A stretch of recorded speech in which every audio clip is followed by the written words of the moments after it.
Bienvenue dans les récits extraordinaires de Pierre Bellemare.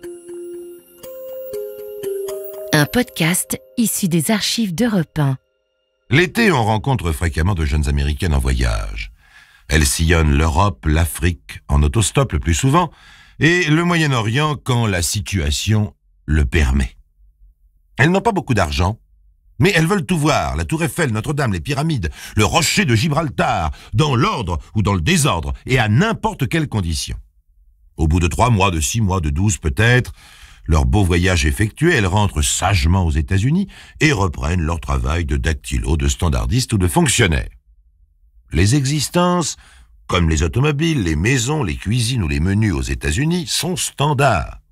Aussi, toutes ces jeunes vagabondes revenues au bercail, considérant qu'elles ont eu leur part de rêve, passent au stade suivant, l'attente de la rencontre de l'homme qui aura le courage de les épouser. Plus rares sont celles qui confondent les 2 étapes, celle du vagabondage et celle de la recherche de l'âme sœur. Celles-là courent de grands risques à mélanger l'aventure des voyages et l'aventure sexuelle ou sentimentale. Elles courent de si grands risques qu'on retrouve très souvent leur dossier à l'Interpol. C'est ce qui est arrivé à la jeune Elizabeth Benton, dont l'aventure réellement extraordinaire nous est contée aujourd'hui par Jacques-Antoine. Il y a 53 ans, c'est-à-dire avant la création de l'Interpol, rechercher une jeune fille comme Elizabeth Benton à travers le monde aurait posé un problème insoluble. Mais en 1959, lorsque la disparition de la jeune fille fut signalée, Interpol interrogea immédiatement les 112 pays membres qui tous fournirent une réponse quasiment immédiate. Le dossier extraordinaire d'Elizabeth Benton était ouvert.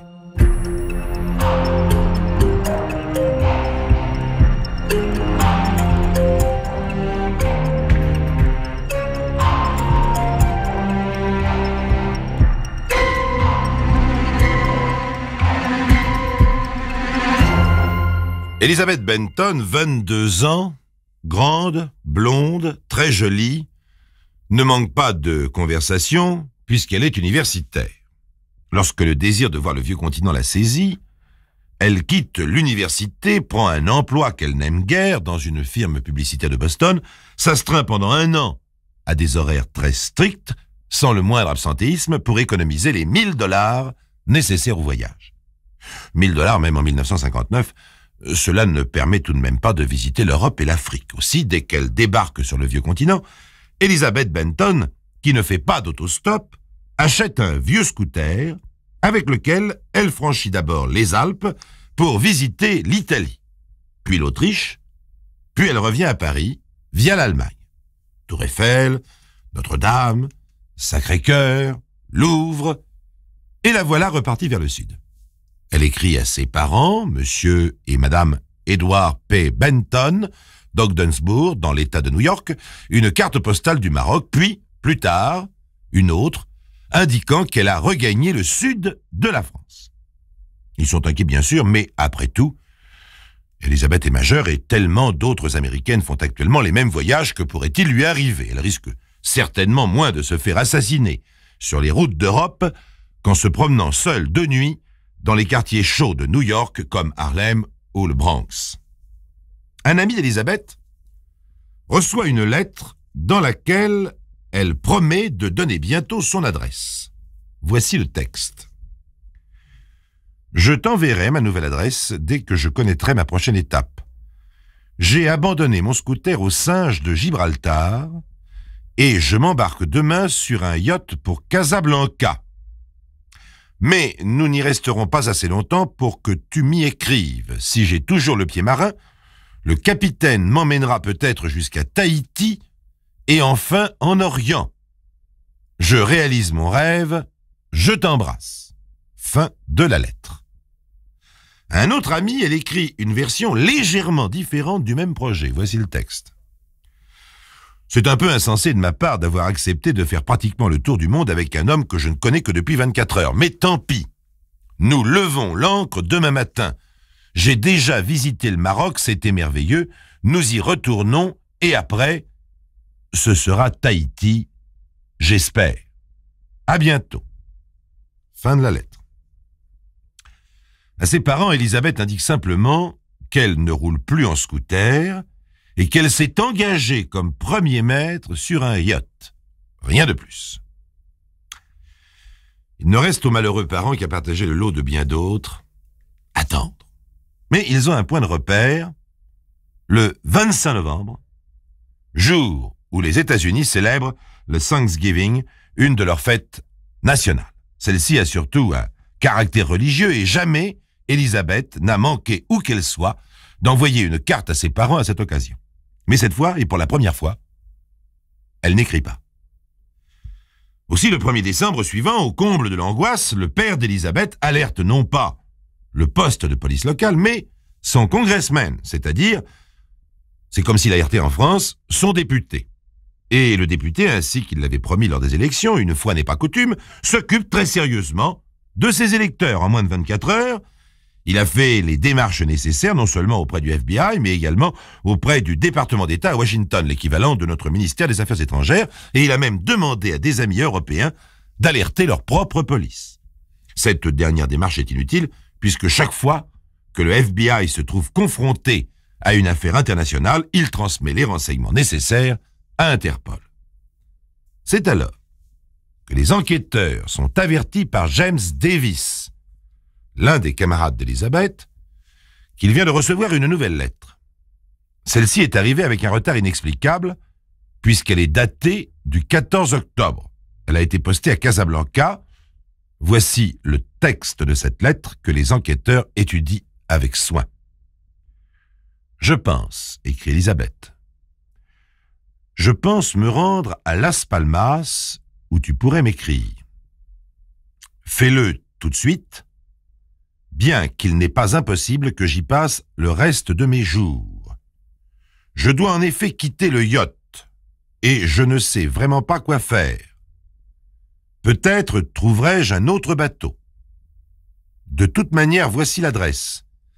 Elizabeth Benton, au bon soin du Yacht Club de Las Palmas, Gran Canarias, Islas Canarias, baiser, Élisabeth. » Il y a un post-scriptum. Le voici. « C'est merveilleux de naviguer, et cela vaut largement le, ici un mot illisible, d'être, un autre mot illisible. Mais au coin gauche, en bas de la lettre, il y a un tout petit mot. Un petit mot angoissant. Help. Ce qui signifie en anglais au secours. Dès lors, les enquêteurs se demandent si Élisabeth n'a pas écrit cette lettre sous surveillance. Elle aurait profité d'un moment d'inattention de son ou de ses gardiens pour ajouter le petit mot « help » qui constituerait un SOS. Cette fois, c'est à Interpol de jouer. Toutes les polices du bassin méditerranéen et de la côte occidentale d'Afrique se lancent à la recherche du yacht dont malheureusement Élisabeth n'a donné le nom dans aucune de ses lettres. Très vite, des rapports parviennent de la côte sud d'Espagne, de Gibraltar, de Tanger et de Casablanca. Tous mentionnent des scènes survenues en public entre une Américaine dont le signalement est assez proche de celui d'Élisabeth et une jeune Anglaise. D'après ces rapports, il semblerait que la jeune Américaine, donc peut-être Élisabeth, aurait supplanté la jeune Anglaise auprès du propriétaire d'un yacht et serait partie avec lui à la place de sa rivale. L'enquête est si bien menée qu'Interpol finit par obtenir le témoignage d'un Américain vivant en Norvège qui avait passé quelques jours sur son bateau amarré dans le port de Casablanca au mois d'octobre. Ce témoin déclare avoir remarqué sur le quai une jeune fille qui ressemblait beaucoup à Élisabeth. Il l'a remarquée tout simplement parce qu'elle était très jolie. Un yachtman l'avait interpellée alors qu'il observait la jeune fille. Jolie, hein? Oui, très jolie. Vous n'allez pas vers Tanger ou Gibraltar? Non, pourquoi? Parce que vous m'en auriez débarrassé. Non, je suis obligé de retourner en Norvège. Croyez bien que je le regrette. Je l'aurais emmené avec plaisir. On voit que vous ne la connaissez pas. Je l'ai embarqué à Gibraltar. Et je le regrette déjà. Et pourquoi? Oh, il n'y a rien à en tirer. Vous voyez ce que je veux dire? Et avec ça, encombrante, intellectuelle, enfin, tout pour plaire. La conversation en était restée là, mais le témoin se souvient avoir rencontré le yachtman le lendemain et lui avait dit que la jeune fille avait trouvé le moyen de retourner à Tanger. Malheureusement, le témoin ne connaît pas le nom du yachtman ni celui de son bateau. C'est alors qu'a lieu le premier rebondissement important dans ce dossier extraordinaire. Évidemment, la police de Tanger charge un enquêteur de rechercher Elisabeth. Cet enquêteur est un policier de 40 ans qui en a vu de toutes les couleurs, car la ville internationale de Tanger est à cette époque le repère de trafiquants de toutes sortes. Ce policier a même été très grièvement blessé dans une fameuse affaire de contrebande de cigarettes. Je crois d'ailleurs qu'il s'agissait de l'affaire du Combinati, ce yacht qui fut poursuivi à travers la Méditerranée, canonné et arraisonné. Depuis, ce policier, héros dans notre histoire, tire la jambe et se voit confier des affaires qui ne requièrent pas d'efforts physiques. C'est un homme petit, qui ne paie pas de mine, le cheveu rare, et bien connu pour son mutisme puisque ses collègues l'appellent le silencieux. Or, quelques heures seulement après qu'on lui ait confié cette affaire, le silencieux est appelé dans un poste de police de la ville internationale. Nous sommes le 13 décembre 1959, il est 11h du matin.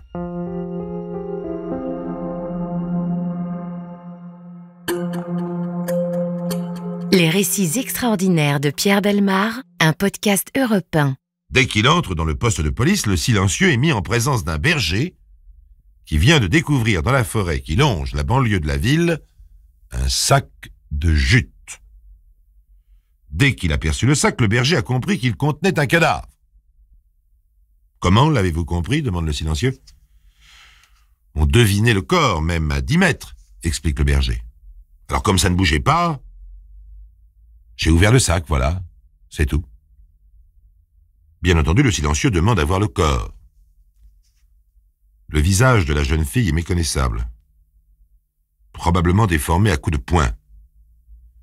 Ce n'est qu'ensuite qu'elle a été étranglée, ainsi que le détermine l'autopsie. Elle est vêtue d'un sweater de jersey gris, d'une jupe et d'un chemisier brun qui porte la marque d'une grande firme américaine. Toute identification paraît impossible, mais le silencieux ne manque pas d'imagination. Il habille un mannequin avec les vêtements de la victime et le fait placer dans la vitrine d'un grand magasin de Tanger. Puis, par radio, il invite la population à venir le voir. Les personnes qui reconnaîtront cette silhouette blonde, vêtue de gris et de brun, devront se mettre en rapport avec lui. Le jour même, le directeur d'un grand hôtel de la ville internationale demande à voir le silencieux. « Je crois, dit-il, qu'il s'agit d'une de mes clientes. Elle est partie sans payer sa note. Son passeport était établi au nom d'Elisabeth Benton. » Décidément, l'enquête du silencieux démarre bien. Il se rend immédiatement à l'hôtel et commence à interroger les clients pour se renseigner sur les habitudes d'Elisabeth. « Elle ?» s'exclame un touriste américain. « Oh, elle était prête à faire n'importe quoi pour vivre une grande aventure. » Chose curieuse, une autre touriste américaine déclare « Elle ! Impossible d'en parler. Elle était renfermée, timide, secrète. » Tout ceci ne permettant pas une identification définitive, le silencieux essaie d'obtenir du FBI les empreintes d'Elisabeth. Hélas, les empreintes de la jeune fille ne figurent pas dans les archives. Finalement, le silencieux finit par mettre la main sur 2 Américaines qui ont rencontré Elisabeth. Les 2 jeunes femmes qui sont venues à Tanger pour quelques jours et ont finalement décidé d'y rester 3 mois sont 2 horribles pains-bêches. Acceptez-vous, demande le silencieux, de venir reconnaître le cadavre de la jeune fille? Elles se regardent, se concertent et demandent « Où ça ?»« À la morgue », répond le silencieux. Comme les 2 jeunes femmes se regardent à nouveau et paraissent hésiter, le silencieux leur rappelle qu'il s'agit de rendre service non seulement à la police, mais aux parents de la victime, qu'il n'y en a que pour quelques instants, etc., etc. Dans la petite salle de la morgue de Tanger, lorsqu'on amène sur une civière roulante le cadavre recouvert d'un drap, le silencieux explique. Si vous ne pouvez pas reconnaître les traits du visage qui sont très déformés, essayez de reconnaître les cheveux, les oreilles, la couleur des yeux. Je soulèverai, il n'a pas le temps d'aller plus loin. Les 2 jeunes femmes l'interrompent. Pourquoi les traits sont déformés? Parce qu'elle a reçu des coups de poing, explique le silencieux. Et il va vers la civière pour soulever le drap. Mais nous ne voulons pas voir ça! hurlent les jeunes femmes. Le silencieux, qui avait déjà soulevé le drap, leur fait signe d'approcher. « Ah non, non, non, non, ah non, nous ne voulons pas voir ça !» Le silencieux leur explique alors que c'est leur devoir, que les parents de la jeune fille attendent aux États-Unis leur déclaration pour être enfin renseignés sur le sort de leur fille. Mais rien n'y fait. Gloussant d'effroi, poussant des cris d'indignation, les jeunes femmes s'enfuient. Le silencieux fait faire des photos du cadavre et vient le lendemain les trouver à l'hôtel.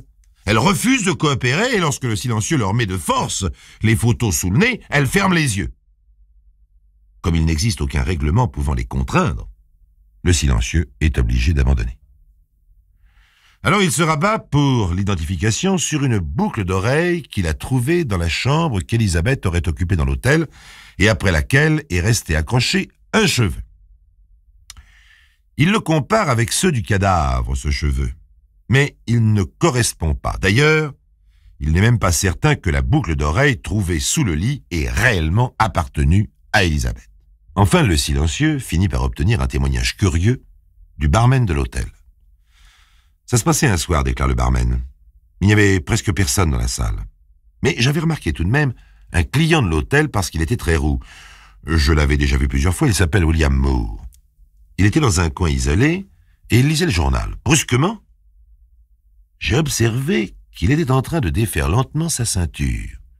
Puis, qu'il prenait la pointe de la boucle entre ses doigts et cachait ses deux mains sous la table. Alors comme j'étais intrigué, je me suis approché de lui sans avoir l'air de rien, et j'ai vu des gouttes de sang tomber sur le sol. Alors là j'ai crié « Mais qu'est-ce que vous faites ?»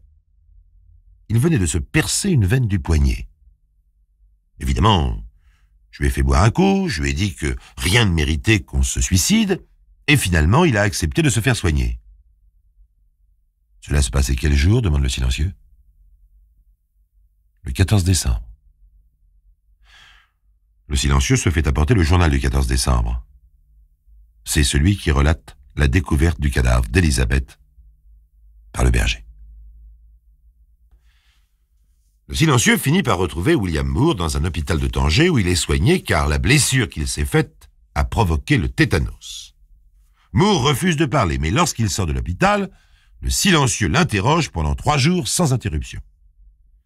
Non seulement le jeune homme refuse d'expliquer les raisons de son geste, mais le silencieux doit se rendre à l'évidence. Il n'a jamais été vu en compagnie d'Élisabeth. Jamais, jamais, jamais. Dans ces conditions, il doit évidemment le relâcher. Mais nous retrouverons un peu plus tard William Moore, chers amis. Bien qu'il n'ait pas tué en effet Élisabeth, vous allez comprendre pourquoi. En effet, le silencieux a une idée. Il fait transmettre les empreintes des dents d'Elizabeth Benton à Interpol. Par empreinte, nous entendons le diagramme dentaire qui est toujours établi par un dentiste lorsqu'il intervient.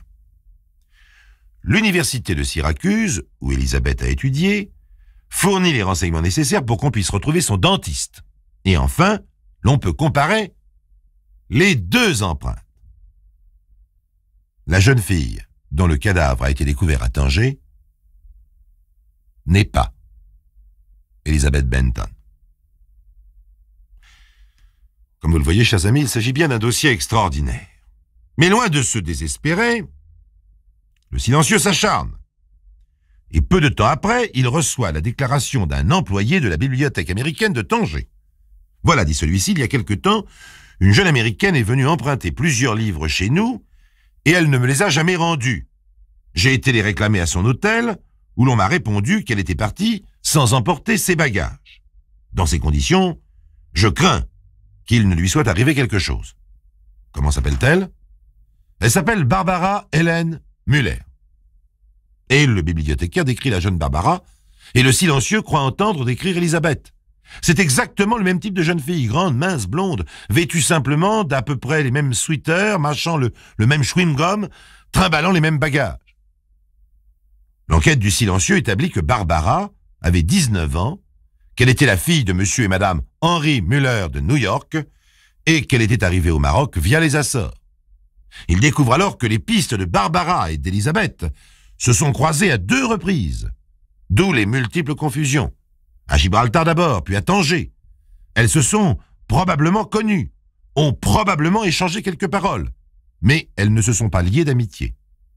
Elles avaient d'ailleurs un caractère diamétralement opposé. Autant Élisabeth était décontractée, volubile, autant Barbara était renfermée, timide et secrète. Depuis son départ de New York, Barbara avait envoyé 2 lettres à ses parents. La première était partie des Açores et la seconde datait de la mi-novembre de Tanger. C'étaient les lettres banales d'une touriste qui décrit ses voyages, confie ses impressions devant tel ou tel paysage. Mais nulle part, Barbara ne parlait de sa vie privée à Tanger. Les plans de la jeune femme étaient cependant très audacieux. Elle confia à des amis qu'elle envisageait de traverser le Sahara en voiture et annonçait son intention de pousser jusqu'au Soudan. Elle avait constamment soif de nouveautés. Le fait qu'à l'époque l'Algérie se trouvait en pleine guerre ne paraissait pas l'émouvoir puisqu'elle avait demandé à 2 Marocains possédant une automobile de lui faire franchir la frontière en fraude.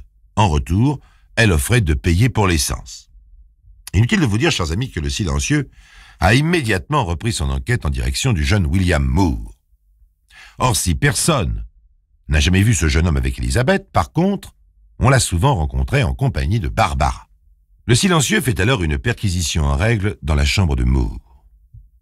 Il y découvre de la lingerie féminine et un carnet de chèques de voyage appartenant à Barbara. Il y en a pour $630.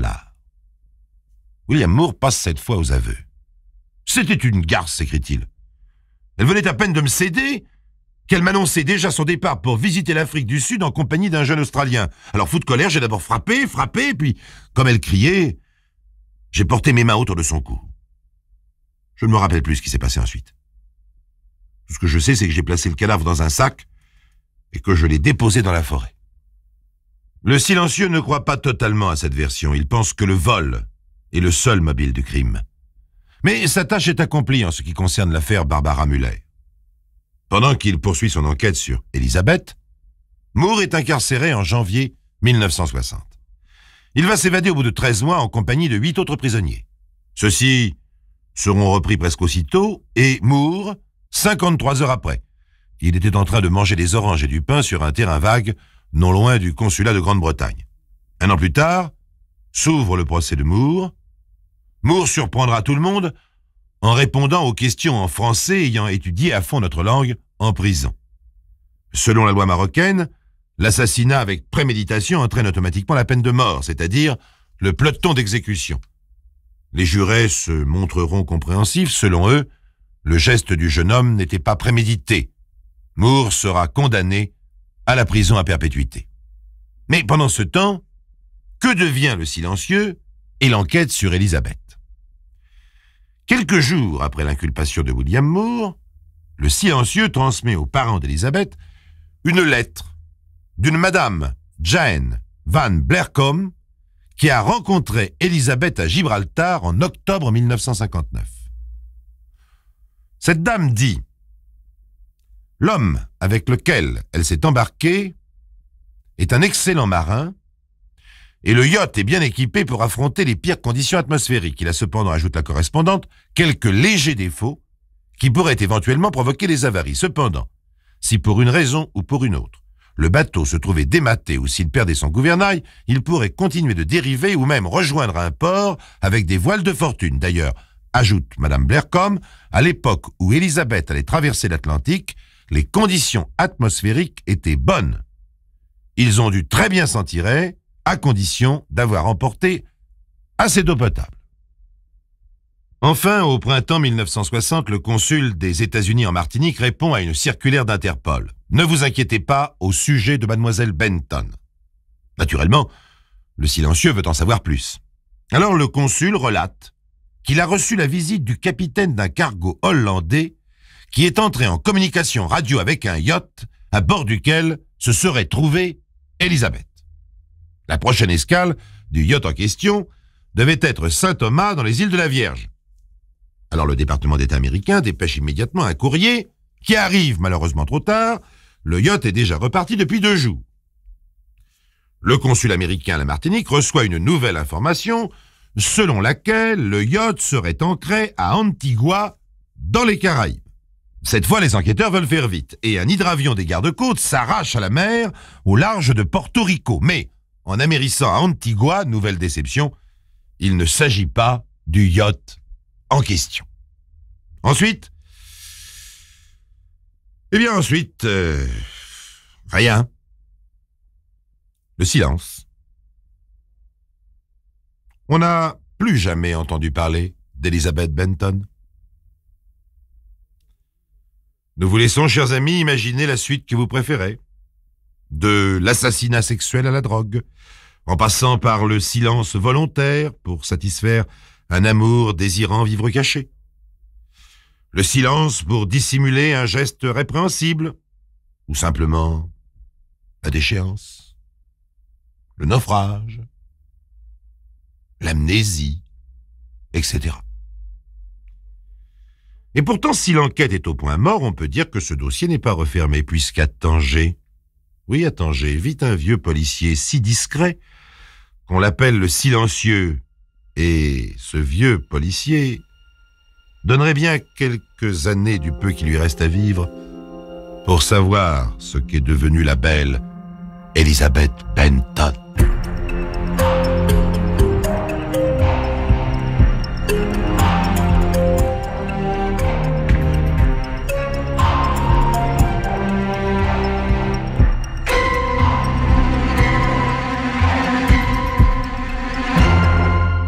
Vous venez d'écouter Les récits extraordinaires de Pierre Bellemare, un podcast issu des archives d'Europe 1. Réalisation et composition musicale, Julien Tarot. Production, Estelle Lafont. Patrimoine sonore, Sylvaine Denis, Laetitia Casanova, Antoine Reclus. Remerciements à Roselyne Bellemare. Les récits extraordinaires sont disponibles sur le site et l'appli Europe 1. Écoutez aussi le prochain épisode en vous abonnant gratuitement sur votre plateforme d'écoute préférée.